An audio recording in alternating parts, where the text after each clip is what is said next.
Beautiful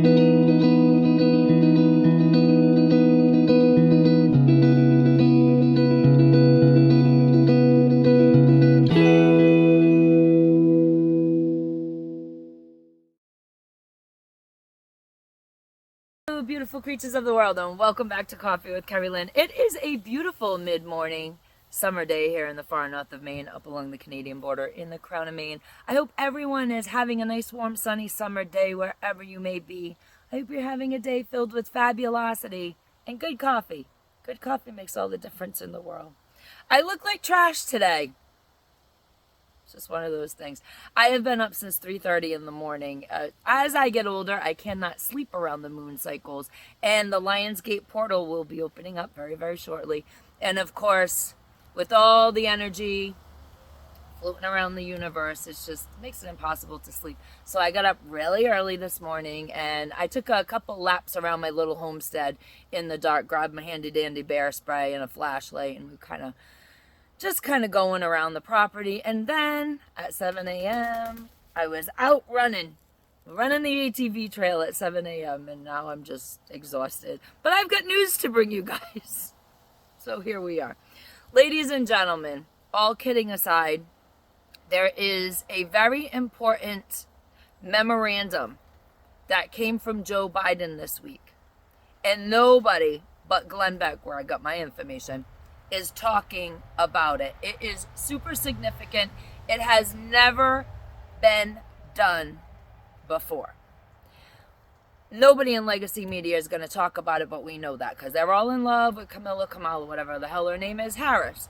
They are all obsessed with the fact that Donald Trump's people froze Kamala, whatever the hell her name is, Harris's campaign funds.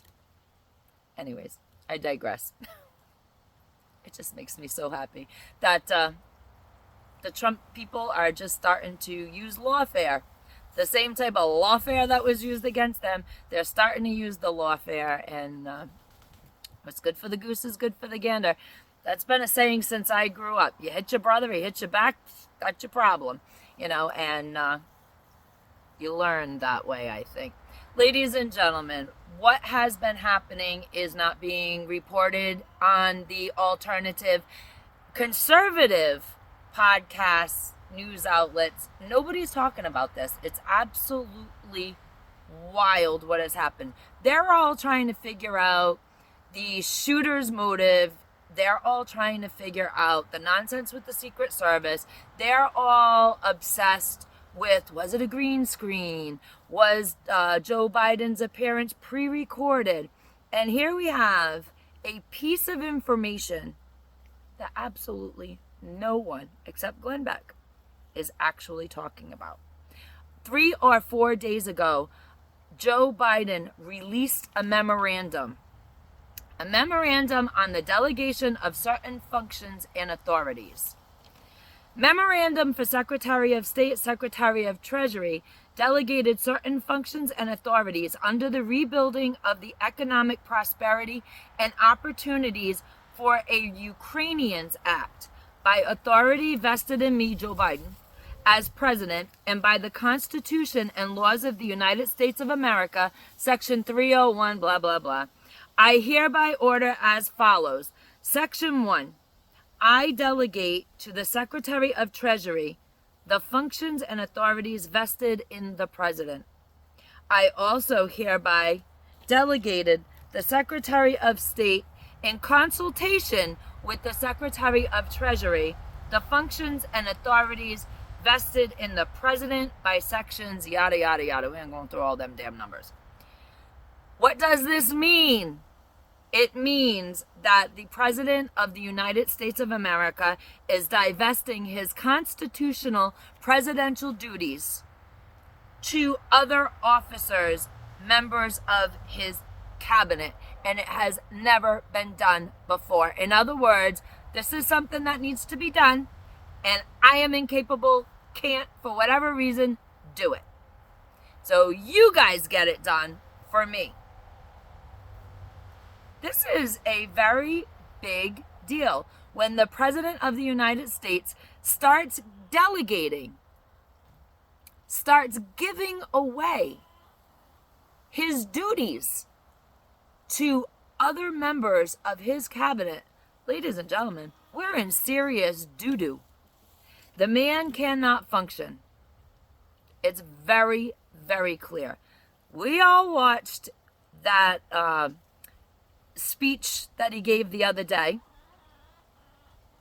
It was horrendous. He looked somewhere else. He didn't look there. He absolutely didn't look there. It was a better speech than he has given in the past. There was not a lot of fumbles, but there was some fumbles, which makes, alternative media, that's the big thing now in the alternative media thing. Was it pre-recorded? Was he green screened? Is he actually at his home? Or was he at the White House? Who the hell knows? Because it's all smoke and mirrors and it's all games. The other thing that a lot of people are not talking about, and for my conservative listeners, which is just about everybody that's subscribed to my channel, the thing we have to keep in the forefront of our mind, not only is the president divesting his duties to other members of his cabinet, we have to remember that what the Democrat Party is doing is taking away a candidate that people actually wanted to vote for. They had no primaries. They were going to run their guy, and then they took that choice away like that. They made the decision for whom the Democrats in this country are going to vote for, and that is not right. We all had our choice. On the Republican side, we had an actual primary. There were several people that ran against Donald Trump. We actually in Maine fought to keep Donald Trump on the ballot because Shana Bellows, our Secretary of State, tried to remove him from the ballot and take away our choice. She's a Democrat too. They're prone to this nonsense. And that is a big deal when a party says, no, we don't want to run you no more. We're going to run this person.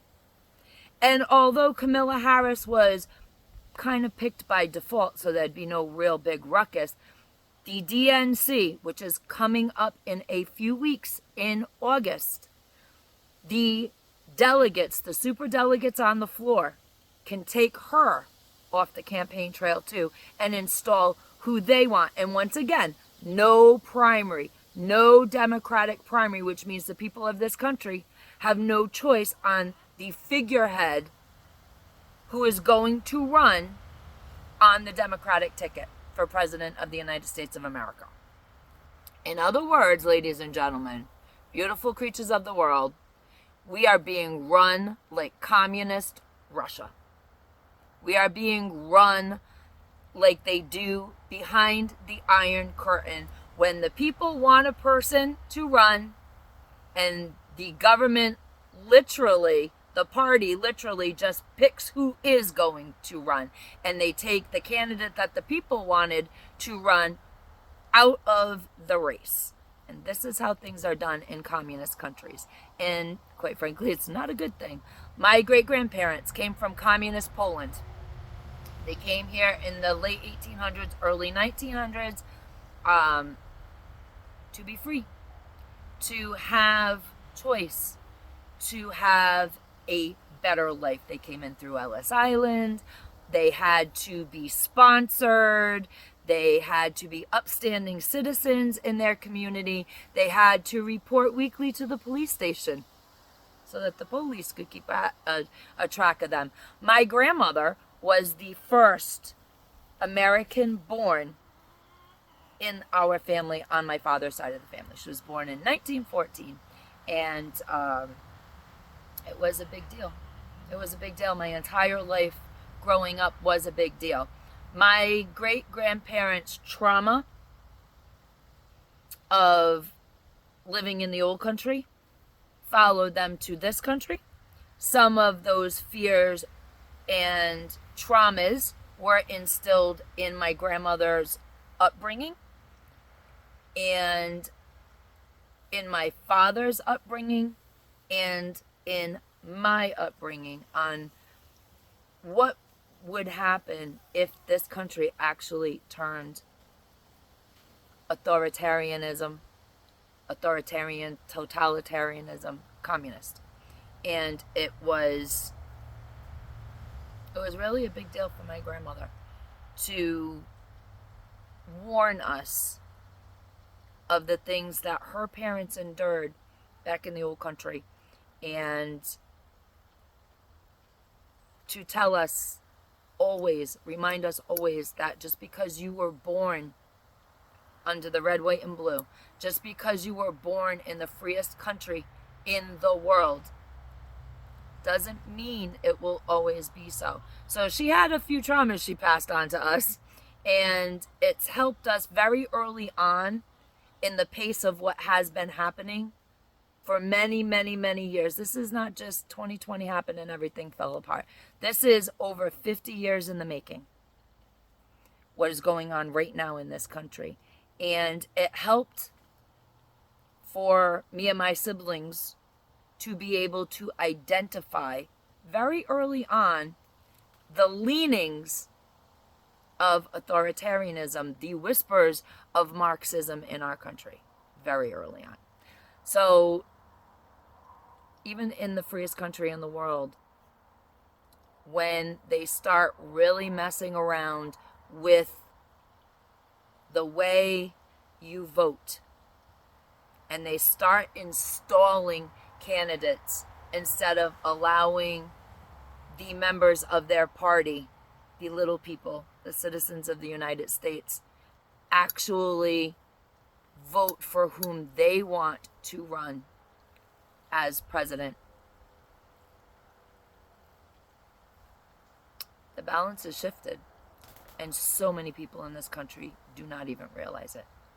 Ladies and gentlemen, beautiful creatures of the world, I wish for you a great day. Go outside, get some sunshine, feel your mood elevate, kind of get out of the news cycle a little bit if you can.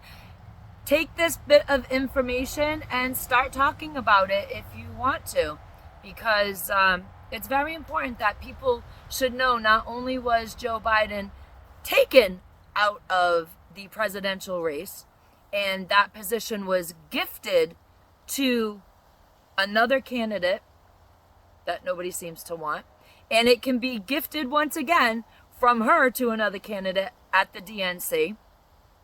There are going to be a lot of shenanigans going on. So not only is that going on, but President Biden is giving away his constitutional presidential duties to members of his cabinet. He has not really made an effort to be seen functioning in public.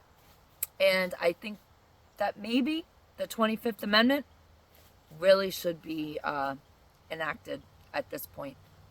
At least we would have a more clear view to assess the dangers coming our way. These are historic times. These are exciting times that we live in. These are interesting times that we live in, but they are also very dangerous time for me, for you, for my family, for your family. And we really do need to start paying attention, and we need to start making sure that when we go grocery shopping, we grab 5 extra cans of something, dump them in the shopping cart, and put them on the pantry shelf. Ladies and gentlemen, beautiful creatures of the world, thank you for spending a few minutes with me today. And Carpe Diem, seize your day, because no one promised you a tomorrow.